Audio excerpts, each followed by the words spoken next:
Hello, ఎలా ఉన్నారు? జీవితంలో సక్సెస్ అవ్వాలి అంటే ఎంత టాలెంట్ అవసరం?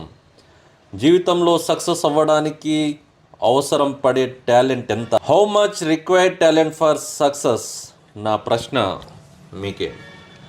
జీవితంలో నేను చెప్పే ఈ ఇమాజినేషన్ మీ యొక్క సబ్ కాన్షియస్ మైండ్లో కనుక ఫిక్స్ చేసుకున్నారంటే ప్రపంచాన్నే జయించవచ్చు. ప్రతి మనిషికి ఎంత టాలెంట్ అవసరం, జీవితంలో పనిచేసే వారికి ఎంత టాలెంట్ అవసరం, దీనికి సమాధానం చెప్పండి. 20%, okay, 80, good, 40, very good, 1000%, very very good. ఒక మనిషికి సక్సెస్ అవ్వడానికి అవసరపడే టాలెంట్ ఎంత? మనం ఈ దునియాలో చాలా మంది ఉంటారు. ఈ ప్రపంచంలో ఎంతో సక్సెస్ అయిన వాళ్ళు ఎంతోమంది ఉన్నారు. సో వాళ్ళందరికీ ఉన్న టాలెంట్ ఎంత పర్సెంట్? సో అసలు ఎలా వాళ్ళు సక్సెస్ అయ్యారు? రాయడం రాని వాళ్ళు, చదవడం రాని వాళ్ళు కూడా జీవితంలో సక్సెస్ అయ్యారు. అలాంటి వాళ్ళకున్న టాలెంట్ ఎంత పర్సెంట్? అసలు కొందరికి ఏమీ కూడా తెలియదు. కొండలెక్కడం ఒకటే తెలుసు, కానీ కొండలెక్కి ప్రపంచాన్ని జయించారు, చరిత్రకారులు అయ్యారు. వాళ్ళ కోసం ఎంత టాలెంట్ అవసరం పడింది? అలాంటి వాటి కోసం, చరిత్రకారుల కోసం అవసరపడిన టాలెంట్ ఎంత? మనలో ఉన్న టాలెంట్ ఎంత? పనిచేసే వారి కోసం మనం చేయాలి అనే సంకల్పంతో పనిచేస్తున్నప్పుడు వారి కోసం ఉండవలసిన టాలెంట్ ఎంత? దీనికోసం ఈరోజు మాట్లాడుకుందాం. టాలెంట్ అసలు మనిషికి ఎంత అవసరం అంటే, నేను ముందుగా చెప్పేది టాలెంట్ జీరో అని చెప్తున్నాను. ఒక మనిషికి కావలసిన టాలెంట్ జీరో. నేను చెప్పే ఇది 10 పాయింట్లలో, నేను చెప్పే ఈ 10 పాయింట్స్లలో మీరు కనుక ఖచ్చితంగా విని దీనికి శ్రద్ధగా విన్న తర్వాత దీన్ని ఇంప్లిమెంట్ చేయగలిగినప్పుడు ఖచ్చితంగా మీకు సక్సెస్ వస్తుందని చెప్పగలుగుతా. ఎందుకంటే టాలెంట్, ఒక మనిషికి కావాల్సిన టాలెంట్ జీరో అని నేను చెప్తున్నాను. మీలో ఎంతమంది అవును అని సమాధానం చెప్తారు దీనికి? ఎంతమంది? 10 things required for zero talent. Yes or no? చివరిలో మీరే చెప్తారు ఎస్ అని. 10 థింగ్స్లో నెంబర్ 1 పాయింట్ వచ్చేసి టైం పంక్చువాలిటీ. టైం పంక్చువాలిటీకి ఎంత టాలెంట్ అవసరం? ఎస్, ఎంత టాలెంట్ అవసరం ఒక టైం పంక్చువాలిటీకి? జీరో టాలెంట్ అని నేను చెప్తున్నాను. ఒక టైం పంక్చువాలిటీకి కావాల్సిన టాలెంట్ జీరో. రాయడం రాని వాళ్ళు కూడా టైంకి రాగలుగుతారు. ఒక ఎడ్యుకేటెడ్ పర్సన్ కూడా టైంకి రాగలుగుతారు. ఒక డాక్టర్, ఒక ఇంజనీర్, ఒక చార్టెడ్ అకౌంటెంట్, ఒక కంప్యూటర్ కన్సల్టెంట్, ఒక గోల్డ్ మెడలిస్ట్, ఒక సైంటిస్ట్, ఒక రైటర్, ఒక క్రికెటర్, ఒక వ్యాపారవేత్త, చివరికి ఒక కూలి పని చేసేవారు కూడా ఒక టైంకి రాగలుగుతారు. దీనికోసము ఎంత టాలెంట్ అవసరమని మీకు అడుగుతున్నాను. సమాధానం మీరే చెప్పండి. ఎంత టాలెంట్ అవసరం దీనికోసం?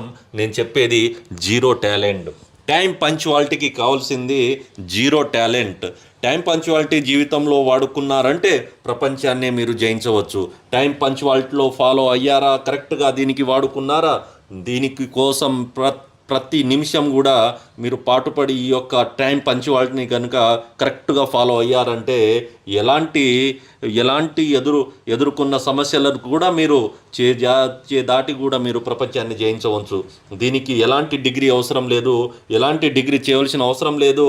టైం పంక్చువాలిటీకి ఎలాంటి డిగ్రీస్, మీరు ఫారెన్ డిగ్రీస్ చేయాల్సిన అవసరం లేదు, ఇండియాలో డిగ్రీ చేయాల్సిన అవసరం లేదు. ఇది ప్రకృతి ఇచ్చిన గొప్ప వరం. సమయ పాలన కరెక్ట్గా కనుక మనం వాడుకుంటే జీవితంలో గెలిచినట్టే. దీనికి ఎంత టాలెంట్ అవసరమని నేను అడుగుతున్నాను. దీనికి కావాల్సిన talent zero. Yes or no? దీనికి కావాల్సిన టాలెంట్ ఎంత? జీరో. సో నేను 10 థింగ్స్లలో number 1 point is time punctuality. Time punctuality కనుక మనకు కరెక్ట్గా ఉంటే మనము జీవితంలో సక్సెస్ అవ్వచ్చు. అయితే టైం పంక్చువాలిటీకి కావాల్సిన talent is zero. Second things is ethics. Ethics, ఎంతమందికి ఎథిక్స్ ఉంది? ఎథిక్స్ ఉండటానికి ఎంత టాలెంట్ అవసరం? ఎథిక్స్ ఉండటానికి ఏ డిగ్రీ చేయాలి? ఎథిక్స్ ఉండటానికి ఎన్ని పిహెచ్డీలు చేయాలి? సో నేను చెప్తున్నాను, ఎథిక్స్ కోసం జీరో టాలెంట్ ఉంటే సరిపోతుంది. జీవితంలో నాలెడ్జ్ కావాలా? ఎథిక్స్ కోసం నాలెడ్జ్ కావాలా? గురువు చెప్పిన పాఠాలు జీవితంలో ఎలాంటి తప్పులు అన్యాయం లాంటి పనులు చేయకుండా జీవితంలో ప్రాణం పోయిన జీవితంలో ఎథిక్స్ మీద మీ యొక్క బిజినెస్ చేయాలనే సంకల్పంతో మీరు కరెక్ట్గా పనిచేస్తున్నారంటే మీకు ఎథిక్స్ ఉన్నట్టయితే దీనికోసం ఎంత టాలెంట్ అవసరమని నేను అడుగుతున్నాను. దీనికోసం జీరో టాలెంట్ అవసరము. ఎథిక్స్ కోసము చదవాల్సిన అవసరం లేదు, డిగ్రీలు అవసరం లేదు, కలర్ బ్లాక్ అండ్ వైట్ అవసరం లేదు, హైటు వెయిట్ అవసరం లేదు, జెండర్ అవసరం లేదు, మీరు ఫారెన్ ఇండియాలో ఏ డిగ్రీ చేయాల్సిన అవసరం లేదు. ఎథిక్స్ అనే దానికి మీరు ప్రాణం పోయినా కూడా ఏ రోజు అయితే మీరు మీ ప్రాణం మీద మీరు సంకల్పంతో ప్రాణం పోయిన అన్యాయం చేయకూడదు అని ఆ ఎథిక్స్ని కట్టుబడి ఉన్నారంటే చాలు. దీనికోసం ఎలాంటి టాలెంట్ కూడా అవసరం లేదని నేను చెప్తున్నాను. సో ఎథిక్స్ కోసం ఎంత టాలెంట్ అవసరమని చెప్తే నేను చెప్పే సమాధానం జీరో. సో థర్డ్ పాయింట్ వచ్చేసి టాలెంట్లో వచ్చేసి ఎఫర్ట్స్. థర్డ్ వచ్చేసి ఎఫర్ట్స్ కోసం ఎంత టాలెంట్ అవసరం చెప్పండి. ఎంత టాలెంట్ అవసరం, ఎఫర్ట్స్ కోసం ఎంత టాలెంట్ అవసరం. ఒక రాయిని శిల్పం అవ్వడానికి ఎంత టాలెంట్ అవసరం, ఒక పాలు నెయ్యి అవ్వడానికి ఎంత టాలెంట్ అవసరం, మీరు ఒక గొప్పవారు అవ్వడానికి ఎంత టాలెంట్ అవసరం. దీంట్లో మీరు చెప్పే సమాధానం ఎఫర్ట్స్ కనుక మీ దగ్గర ఉంటే ఏదైనా సాధించవచ్చు. ఎఫర్ట్స్ ఉండడానికి ఎంత టాలెంట్ అవసరమని అడుగుతున్నాను. అలాగే the fourth point is very important, that is the body language. మన బాడీ లాంగ్వేజ్ ఏదైతే ఉందో మన బాడీ లాంగ్వేజ్తో మాట్లాడితే ఎదుటి వారికి అర్థమైపోవాలి మన బాడీ టాలెంట్ ఏందనేది, మన బాడీ లాంగ్వేజ్ ఏందనేది. దీనికి ఎంత టాలెంట్ అవసరం, దీనికోసం మనం ఏ డిగ్రీ చేయాలి, దీనికోసం మనం చేయాల్సిన డిగ్రీస్ ఏమైనా ఉన్నాయా. దీనికోసం నేను ఒక చిన్న బాడీ లాంగ్వేజ్ గురించి చిన్న స్టోరీ చెప్తాను. 2019లో నేను మలేషియా వెళ్ళాను. 2019లో మలేషియా వెళ్ళినప్పుడు ఫ్లైట్ దిగిన తర్వాత అక్కడ Thailand and Malaysia and Singapore అక్కడ కూడా లాంగ్వేజ్ అంతా, మలేషియాలో లాంగ్వేజ్ వచ్చేసి మలై లాంగ్వేజ్, వాళ్ళకు ఇంగ్లీష్ రాదు అండ్ తెలుగు హిందీ కూడా రాదు. సో మలై లాంగ్వేజ్ మనకు రాదు కాబట్టి నేను వాష్రూమ్ ఎక్కడ అని చెప్పి ఈ విధంగా నేను సైగ చేశాను. అక్కడ నాకు ఇంగ్లీష్ వాళ్ళకు మలై లాంగ్వేజ్ నాకు రాదు, ఇంగ్లీష్ వాళ్ళకు రాదు. అక్కడ ఉన్న ప్రాబ్లమ్స్ ఏంటంటే నా యొక్క బాడీ లాంగ్వేజ్లో నేను చెప్పాను కానీ వాళ్ళకు అర్థం కాలేదు. బట్ అదే సందర్భంలో నేను మళ్ళీ చెప్పాను ప్లీజ్ వాష్రూమ్ ప్లీజ్ అని చెప్తే వాళ్ళు అర్థం చేసుకోలేదు.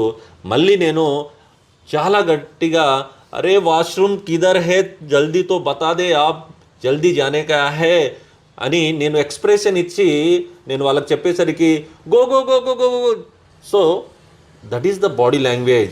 ఒక చార్లీ చాప్లిన్ ఆయన యొక్క బాడీ లాంగ్వేజ్తో ఎన్నో ప్రపంచంలో ఎంతో పెద్ద హిట్ అయ్యారు, ఎంతో పెద్ద ఒక మంచి ప్రపంచానికి జయించిన వ్యక్తిగా అయ్యారు ఒక చార్లీ చాప్లిన్. ఎక్కడ కూడా ఆయన వాయిస్ కానీ ఎక్కడ కూడా ఆయన చేసిన యాక్టింగ్ అంతా కూడా బాడీ లాంగ్వేజ్ పైనే ఉంటుంది. So body language is very very important. Body లాంగ్వేజ్లో మనసుతో మాట్లాడు, ధైర్యంగా మాట్లాడు సరిపోతుంది. ఒక బాడీ లాంగ్వేజ్తో మీరు దేన్నైనా సాధించవచ్చు. అదేవిధంగా 5వ పాయింట్ ఎనర్జీ కోసం ఎంత టాలెంట్ కావాలి, ఒక ఎనర్జీ కోసం ఎంత టాలెంట్ కావాలి, ఎనర్జీ పవర్ కోసం ఎంత టాలెంట్ కావాలి. ఒక చిన్న ఎగ్జాంపుల్ చెప్తాను. ఒక చిన్న ఎగ్జాంపుల్ మీకోసం. ఒక మదర్ చిన్న ఇంట్లో పని చేస్తూ ఉంటుంది, బాబు ఆడుకుంటూ ఉంటాడు, పక్కనే బీరువా ఉంటుంది. ఆ బీరువా బరువు వచ్చేసి ఒక 50 కిలోల బరువు ఉన్న బీరువా. కానీ తల్లి పని చేసుకుంటూ ఉంటుంది. తల్లి 20 కిలోలు కూడా ఎత్తలేని పరిస్థితిలో తల్లి ఉంటుంది. కానీ ఆ పని చేస్తున్నప్పుడు ఆ బీరువా కాస్త పిల్లోడు ఆడుతున్నప్పుడు ఆ బీరువా కింద పడిపోతూ ఉంటుంది. అదే సమయంలో తల్లి చూసి ఆ పిల్లల్ని కాపాడడానికి ఆ బీరువని 2 చేతులతో గట్టిగా ఆపి సైడ్కి నెట్టుతుంది. అంటే ఒక 20 కిలోలు కూడా ఎత్తని ఆ తల్లి ఒక 50 కిలోల బరువుని పక్కకు నెట్టిందంటే ఎంత ఎనర్జీ ఉందని. సో ఆమెలో ఉన్న పవర్, ఆమెలో ఉన్న ఎనర్జీ ఏ విధంగా బయటికి వచ్చింది. అక్కడ ఉన్న ఆ సందర్భంలో కాపాడాలనే సందర్భంలో, నా పిల్లవాడిని కాపాడాలనే సందర్భంలో ఆమెకున్న శక్తి బయటికి తీసింది. సో మనకున్న పవరు, మీకున్న పవరు ఎంత అద్భుతమైనదంటే మన పవర్ మనకే తెలియదు. బయటికి తీయాలంటే ప్రతి ఒక్కరు కూడా దాన్ని తీయలేకపోతారు. ఆంజనేయ స్వామి కూడా, హనుమాన్జీ కూడా భగవంతుడే, ఆయన యొక్క పవర్ ఆయనకు తెలియదు. సో ఒక చిటికెన వేలు పైనే కొండని ఎత్తగలిగాడు. So that is the power.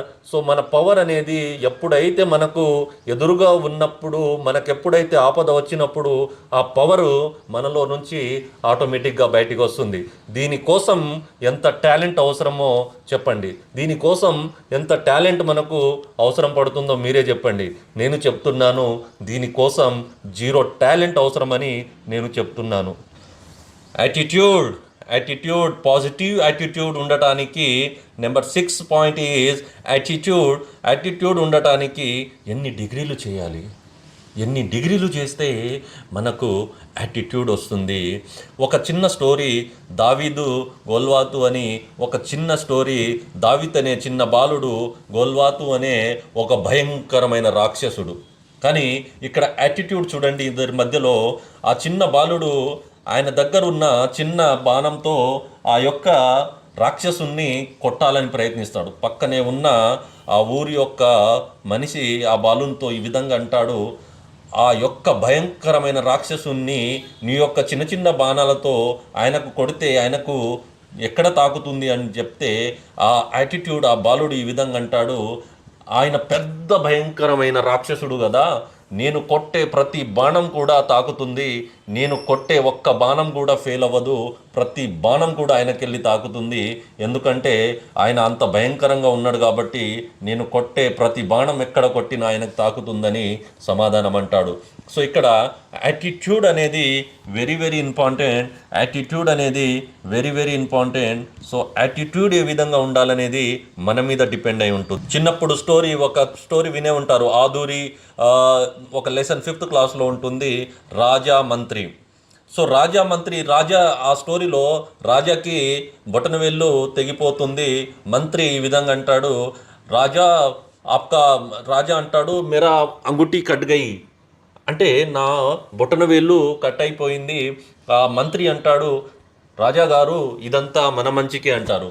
అరే, నా యొక్క బొటనవేలు కట్ అయిపోతే నువ్వంతా మన మంచికే అంటున్నావు, ఏమనుకుంటున్నావు అని చెప్పి ఆ రాజు గారికి కోపం వచ్చి ఆ మంత్రిని కొట్టి బంధించేస్తాడు. ఆ యొక్క మంత్రిని కొట్టి అక్కడే బంధించేసి రాజావారు అడవికి వేటకెళ్ళిపోతాడు. వేటకెళ్ళేటప్పుడు ఆయన సైన్యంతో వేటకెళ్ళినప్పుడు అక్కడ ఉన్న ఆ అడవిలో ఉన్న రాక్షసులు, క్రూర మృగాలు, అక్కడున్న జనాలంతా కూడా వీళ్ళతో వేటాడి ఆ యొక్క సైన్యాన్ని మొత్తాన్ని చంపుతారు. ఈ యొక్క రాజాగారు ఫైట్ చేసి తప్పించుకొని రిటర్ను మళ్ళీ ఆయన యొక్క రాజ్యానికి పరిగెత్తుకుంటూ వస్తాడు. మంత్రితో ఇలా అంటాడు, అరే మంత్రి, మీరు చాలా చాలా మంచి మాట అన్నారు, పొద్దున్నే అంతా మన మంచికే అని చెప్పారు, నిజంగా నేను ఈరోజు బతికి నేను బయటపడ్డాను మీరు చెప్పడం వల్ల అనే చెప్తారు. ఇది ఆ స్టోరీ. కానీ క్లైమాక్స్ ఇక్కడ ఏంటంటే, మంత్రి ఈ విధంగా అంటాడు ఆయనతో, రాజాగారు మీరు నన్ను కొట్టి బంధించకపోయి ఉంటే, నేను కూడా మీతో వచ్చి ఉంటే నా ప్రాణాలు కూడా పోయేది రాజాగారు. మీరు కొట్టడం చాలా మంచి పని అయింది, నాకు బంధించడం చాలా మంచి పని అయింది, మీ ద్వారా నేను ప్రాణాలతో బయటపడ్డానని ఆ రాజువారితో చెప్తాడు. ఇక్కడ యాటిట్యూడ్ అనేది వెరీ వెరీ ఇంపార్టెంట్. యాటిట్యూడ్ అనేది వెరీ వెరీ ఇంపార్టెంట్. ఏదైతే పాజిటివ్ యాటిట్యూడ్ ఏదైతే ఉందో అది మనలో ఉండి తీరాలి. సో దీనికోసం ఎంత టాలెంట్ అవసరమని నేను మీకు అడుగుతున్నాను. నేను చెప్పే సమాధానం, దీనికోసం 0 టాలెంట్. దీనికోసం ఏ పిహెచ్డి చేయాల్సిన అవసరం లేదు, ఏ ఎడ్యుకేషన్ చేయాల్సిన అవసరం లేదు. మీరు అనుకొని ఉంటారు, నా దగ్గర టాలెంట్ లేదు, నేను దేనికి పనికిరాను, నాకు టాలెంట్ కావాలి.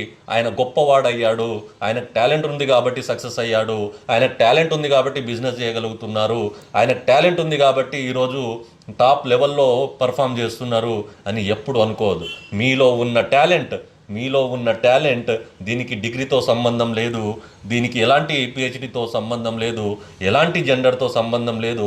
మీ టాలెంట్ని మీరు బయటికి తీయగలిగితే, ఆ యొక్క యాటిట్యూడ్ అనేది మీరు బయటికి తీయగలిగితే మీరు ఖచ్చితంగా విజయాలు సాధించవచ్చు. 7th one is passion. Passion అనేది మనలో ఊడిపడాలి. What is passion? Passion is the interest. మీకు ఏదైతే ఏ పనిని చేయాలని ఉందో, ఏ పని మీద మీకు ఇంట్రెస్ట్ ఉందో ఆ పనిని మీరు ఖచ్చితంగా మీరు ఒక ప్లానింగ్తో చేయగలిగినట్లయితే మీకు ఎలాంటి డిగ్రీ, ఎలాంటి యొక్క టాలెంట్ దీంట్లో అవసరం లేదు. మీకు ఒక టాలెంట్ అనేది, ప్యాషన్ అనేది బిల్ట్లోనే ఉంటుంది. మీకు ఒకటి చేయాలని ఉంటుంది. ఆ పని మీరు, నేను ఎంత చెప్పినా మీకు ఒక సింగర్ అవ్వాలని ఉంది, మీకు ఒక డాన్సర్ అవ్వాలని ఉంది, మీకు ఒక రైటర్ అవ్వాలని ఉంది. దానికోసం నేను వేరే పని చెప్పాను అనుకోండి, దాని మీద మీకు ఇంట్రెస్ట్ ఉండదు. బట్ మీకంటూ ఒక ప్యాషన్ ఉంటుంది. ఈరోజు మీరు బిజినెస్ చేయాలని ఉంటుంది. బిజినెస్ చేసే వ్యక్తికి లెక్చరర్ అవ్వాలంటే అవ్వలేడు. లెక్చరర్ అవ్వాలనే ప్యాషన్ ఉన్నోనికి బిజినెస్ చేయాలి అంటే చేయలేడు. సో ఎవరి ప్యాషన్ వాళ్ళకు ఉంటుంది. దీనికోసం ఎంత టాలెంట్ అవసరమని మీకు అడుగుతున్నాను. సో ఎంత టాలెంట్ అవసరమో మీరే చెప్పాలి నాకు. దీనికోసం జీరో టాలెంట్ అవసరమని నేను చెప్తున్నాను. యాక్టర్ అవ్వాలన్నా, ఒక బిజినెస్ మ్యాన్ అవ్వాలనుకున్నవాడు యాక్టర్ అవ్వలేడు. ఎందుకంటే ఆయనకు passion is the businessman. సో బిజినెస్ మ్యాన్ అయ్యేవాడు యాక్టర్ అవ్వలేడు. యాక్టర్ అవ్వాలనుకున్నవాడు బిజినెస్ మ్యాన్ అవ్వలేడు. సో దీనికోసం ఎలాంటి టాలెంట్ అవసరం లేదని నేను చెప్తున్నాను. The 8th point is teachable. Teachable is the very important. Teachable అని మీరు నేర్చుకోవాలనే తపన మీలో ఉంటే చాలు. నేర్చుకోవాలి. ఈరోజు ఈ యొక్క సెమినార్లో నేను చెప్పే ఈ సబ్జెక్ట్లో మీరు నేర్చుకోవాలని అనుకుంటే సరిపోతుంది. దీనికి ఎలాంటి టాలెంట్ అవసరం లేదని నేను చెప్తున్నాను. మీలో కసి ఉంటే చాలు, నేర్చుకోవాలనే సంకల్పం ఉంటే చాలు, నేర్చుకోవాలనే ఇంట్రెస్ట్ మీలో ఉంటే చాలు. దీనికోసం ఎలాంటి డిగ్రీస్ అవసరం లేదు, దీనికోసం ఎలాంటి టాలెంట్ అవసరం లేదు అని చెప్తున్నాను. మీలో నేర్చుకోవాలనే కసి ఉంటే కనుక ఎవరు మిమ్మల్ని ఆపలేరు. దీనికోసం ఎలాంటి టాలెంట్ అవసరం లేదు. So teachable is the 8th point. Teachable కొరకు ఎలాంటి టాలెంట్ అవసరం లేదు. దీనికోసం జీరో టాలెంట్ ఉంటే సరిపోతుంది. ఏ ఒక్కరు కూడా నేర్చుకోవాలని ఉంటే వాళ్ళకు ఎలాంటి టాలెంట్ అవసరం లేదు. సో దీనికోసం ఎంత టాలెంట్ అవసరమని నేను అడిగితే మీరే చెప్పాలి దీనికి సమాధానం. నేను జీరో అని చెబుతున్నాను. The 9th one is doing extra. ఒక ఎక్స్ట్రాడనరీ మ్యాన్లో ఏముంటుంది? ఒక ఎక్స్ట్రాడనరీ మ్యాన్లో మధ్యలో ఉన్నది కేవలం ఒక ఎక్స్ట్రా మాత్రమే. మీరు ఒక ఎక్స్ట్రా చేయాలి, ఒక ఎక్స్ట్రా వర్క్ చేయాలి, చేసేదానికంటే ఇంకా కొద్దిగా ఎక్స్ట్రా చేయాలి. ఈ ఎక్స్ట్రా వర్క్ చేయడానికి ఎంత టాలెంట్ కావాలి, ఎంత టాలెంట్ దీనికోసం అవసరము. ఒక మనిషి ఒక ఎక్స్ట్రా వర్క్ చేయడానికి ఎంత టాలెంట్ అవసరము. టేజింగ్ నార్వే ఎంతమందికి తెలుసు? టేజింగ్ నార్వే చాలామందికి ఎవరెస్ట్ మౌంట్ మీద ప్రాక్టీస్ చేయిస్తూనే ఉంటాడు. ఎవ్రీ డే ఆయన ప్రాక్టీస్ చేయిస్తూనే ఉంటాడు. ప్రతిరోజు కష్టపడుతూనే ఉంటాడు ఎవరెస్ట్ ఎక్కియడానికి. ఒకరోజు ఎడ్మండ్ హిల్లరీకి ఎవరెస్ట్ పర్వతాన్ని ఎక్కించేశాడు. ఆయన చేసిన వర్క్ కేవలం ఎక్స్ట్రా. రోజు వచ్చే వాళ్ళని ప్రతిరోజు ఆయన చేయాలనుకున్న పని ఒక్కటే, కానీ అక్కడ ఎక్స్ట్రా అనేది వాడాడు. ఎడ్మండ్ హిల్లరీకి ఎవరెస్ట్ మౌంట్ శిఖరాన్ని, ప్రపంచంలోనే ఎవరెస్ట్ శిఖరాన్ని జయించేశాడు. సో మనము ఏదైతే చేయాలనుకుంటున్నామో ఆ పనిలో కాస్త ఎక్స్ట్రా చేయగలిగితే సరిపోతుంది. దీనికోసం ఎంత టాలెంట్ అవసరమని నేను మిమ్మల్ని అడుగుతున్నాను. ఎంత టాలెంట్ అవసరమని మీకు అడుగుతున్నాను. The 10th point is preparation. ఏదైనా చేయాలనుకున్నప్పుడు ప్రిపరేషన్ ఖచ్చితంగా అవసరం. ప్రిపరేషన్ అవ్వడానికి ఎంత టాలెంట్ అవసరమని నేను అడుగుతున్నాను. ఒక ప్రిపరేషన్ అవ్వడానికి ఎంత టాలెంట్ అని నేను అడుగుతున్నాను. ఈ 10 పాయింట్స్ ఏవైతే ఉన్నాయో ఇందులో ఎక్కడైనా ఒక టాలెంట్ ఎక్కడైనా అవసరం పడిందా అని మీకు అడుగుతున్నాను. మీరు ఇక్కడ ఉన్న వాళ్ళే కాకుండా ఈ వీడియో చూస్తున్న వాళ్ళు కావచ్చు, ప్రపంచంలో ప్రతి ఒక్కరు నాతోటి కాదని చెప్పి స్ట్రగుల్ అయ్యి, ఫెయిల్యూర్ అయ్యి, ఎగ్జామ్స్లో ఫెయిల్ అయ్యి వాళ్ళ యొక్క వాళ్ళ యొక్క ఉనికిని తర్వాత వాళ్ళ యొక్క బ్రెయిన్ని వాళ్ళ యొక్క మైండ్ సెట్ని మార్చుకొని నా యొక్క జీవితం అయిపోయింది, నా దగ్గర టాలెంట్ లేదు, నేను ఎగ్జామ్ పాస్ అవ్వలేదు, ఎగ్జామ్లో ఫెయిల్ అయ్యాను, నాకు ఇక జీవితమే అయిపోయిందని అనుకునే వాళ్లకు నేను చెప్పే ఒకే ఒక్క సమాధానం ఏంటంటే, జీరో టాలెంట్తో అద్భుతాలు సృష్టించిన వాళ్ళు మహానుభావులు ఎంతోమంది ఉన్నారు.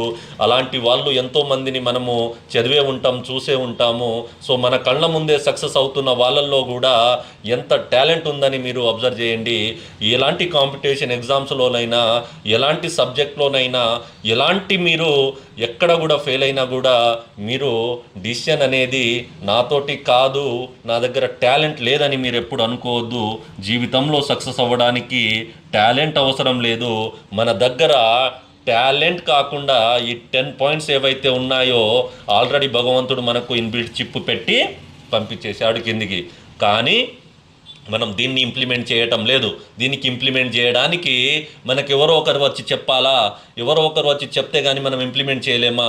నో, మీకు చెయ్యాలి, మీకే చెయ్యాలి అనేది ఏమి చెయ్యాలనేది మీ దగ్గర కరెక్ట్ సమాధానం కనుక మీ దగ్గర ఉంటే అండ్ విజయాన్ని సాధించడం కోసము మీరు చేసే ఈ 10 పాయింట్స్ మీ దగ్గర ఉంటుంది. ప్రతి ఒక్కరి దగ్గర ఉంది పాయింట్స్. మీ ఎవరిలో కూడా లేదని ఒక్కరు నాతో చెప్పండి, నేను దానికి సమాధానం ఇవ్వగలుగుతా. నాలో, మీలో, ప్రతి ఒక్కరిలో, భూమి మీద ఉన్న ప్రతి ఒక్క మానవుని దగ్గర ఉంది ఈ యొక్క పాయింట్స్. కానీ మనం ఇంప్లిమెంట్ చేయం. ఫెయిల్ అవుతున్నామంటే దానికి ఒకే ఒక కారణం, మనము బయటికి తీయకపోవడమే. మన టాలెంట్ని మనము బయటికి తీయకపోవడమే. కానీ టాలెంట్కి కావాల్సింది, మనం సక్సెస్ అవ్వడానికి కావాల్సింది ఒక టాలెంట్ కాదు. కానీ మన దగ్గర నిజంగా ఇవన్నీ కాకుండా ఇంకా ఎక్స్ట్రా మన దగ్గర టాలెంట్ ఉంది అంటే యాడ్ ఆనే కదా మనకి. సో యాడ్ ఆన్ అని ఉన్నప్పుడు ఇంకా ఎంత అద్భుతంగా రాణించాలో గుర్తుపెట్టుకోండి. Thank you. సో ఈ యొక్క 10 పాయింట్స్ ఏవైతే ఉన్నాయో మీరు మీలో ఉన్న ఈ 10 పాయింట్స్ని ఇంప్లిమెంట్ చేస్తారని అనుకుంటున్నాను. Thank you so much. So ఈ వీడియోని, ఛానల్ని సబ్స్క్రైబ్ చేసుకోండి. ఇలాంటి మరెన్నో వీడియోస్తో మీ ముందు కొలుస్తా. నేను మీ Lakhpati, business coach and motivational speaker. Jai Hind. Thank you.